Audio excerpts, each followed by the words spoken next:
Köszöntelek a bűvésztük a Kádárkor újabb részében.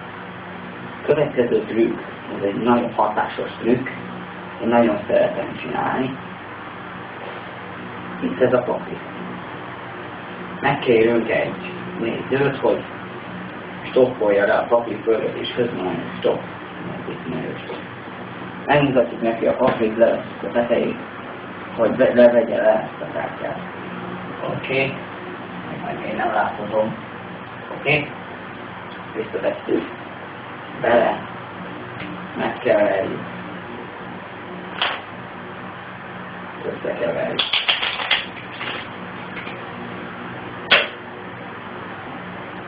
Emeletük.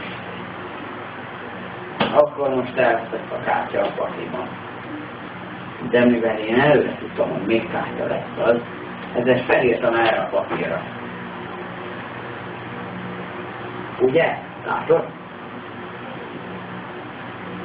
Nem tudod el? Jaj, persze, ezért nem tudjátok elolvasni, mert ez ilyen művészírás, ez csak művészek értezik.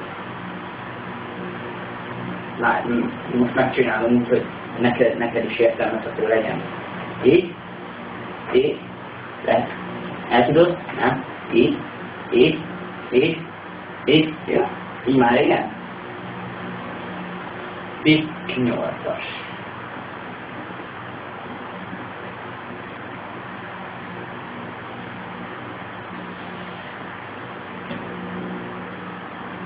Köszönöm, hogy végignéztétek a videót, csatlakozzatok hozzám a Facebookon és YouTube-on is, és kövessetek akár Twitteren is.